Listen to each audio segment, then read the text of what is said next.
2월 1일 복된 이 아침 하나님께서 우리에게 주시는 귀한 말씀은 마태복음 7장 1절에서 12절의 말씀입니다. 좋은 것으로 앞서 실천하라 라는 제목으로 함께 말씀 나누도록 하겠습니다.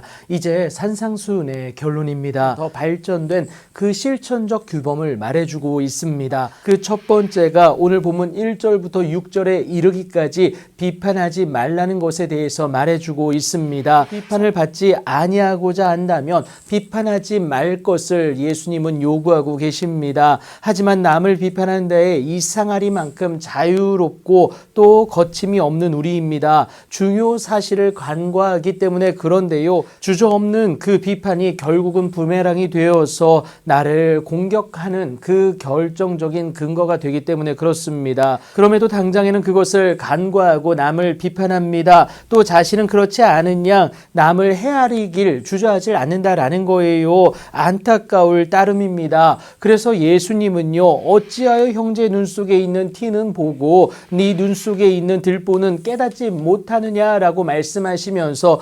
안타까워하십니다. 그래서 내 잘못을 먼저 뒤돌아보고요, 개선해 나아갈 수 있어야 하는데요. 그 과정이 바로 회개다라는 겁니다. 그 후에야 나를 감싸고 있는 공동체와 그 구성원을 밝히 보고요, 형제의 눈 속에 있는 그 티를 빼어내어 줄 수가 있다라는 겁니다. 하지만 여전한 교만으로 인하여서 자신의 잘남만 내세우게 된다면 거룩한 것을 개에게 주지 말며 너희 진주를 돼지 앞에 던지지 말라는 그 경고의 대상에 머무를 뿐이다라는 것 여러분 기억하셔야겠습니다. 그러니 오늘도 하나님을 향하여서 눈과 귀를 열어서 그의 말씀 듣기를 또 깨닫기를 사모해야 된다라는 겁니다. 이를 위해 오늘도 요구되어지는 것이 바로 기도다라는 거예요. 구하라, 찾으라, 두드리라. 오늘 본문 7절부터 11절이 그것을 말하고 있지 않습니까? 여기에는요, 절대 제한이 없습니다. 구하고 찾고 두드리는 모든 자에게 하나님은 응답을 약속해 주신다라는 거예요. 그런데 다른 이유 때문이 아닙니다. 우리 모두는 하나님의 형상대로 지음을 받은 자로서 하나님의 씨를 가진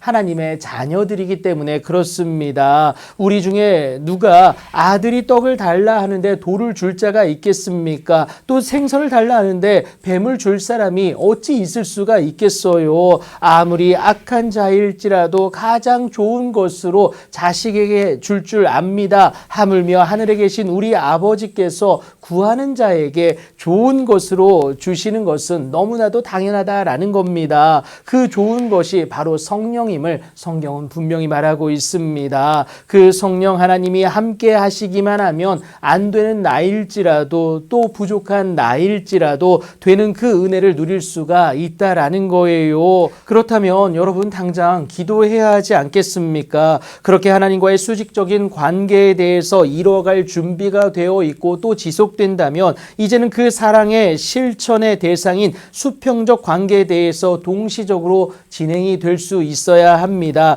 이것이 그리스도 예수의 사람으로 온전히 일어서기 위한 마지막 자세인데요. 그 유명한 황금률입니다. 그러므로 무엇이든지 남에게 대접을 받고자 하는 대로 너희도 남을 대접하라는 거예요. 이것이 율법이요 선지자다라고 말하는 것은요, 구약에서 말하고 있는 핵심이다라는 겁니다. 다시 말해 이 모든 것이 서로 사랑에 대한 예수님의 말씀을 실천하는 그 모습이 된다라는 겁니다. 세상의 논리로는 절대 불가능할 것 같은 그 모습이 가능할 수 있는 것은요, 내게 한없는 사랑을 주신 하나님에 대한 감사의 모습이 되기 때문에 그렇습니다. 그런데 절대 이것이 내 힘으로만 감당할 수 있는 것이 아닙니다. 그래서 요구되어지는 것이 하나님과의 관계를 우선적으로 정립해 나아가야 하는 것인데요. 그것이 바로 기도로 세워진다라는 겁니다. 기도로 시작하여 기도로 세워갈 때에 남을 비판하지 않는 자존감을 우리가 가질 수가 있고요. 더불어 미워할 수밖에 없는 이웃을 향하여서도 하나님의 마음으로 그 사랑으로 마음껏 베풀 수가 있다라는 것을 의미하고 있습니다. 하나님 주실 가장 좋은 것 되신 그 성령을 힘입어 그리스도 예수의 사람으로 주의 말씀을 삶의 현장 곳곳에 실천해 나아갈 수 있는 예수의 이름으로 힘차게 일어서시는 여러분들의 귀하고 복된 오늘이 되길 예수님의 이름으로 축복합니다.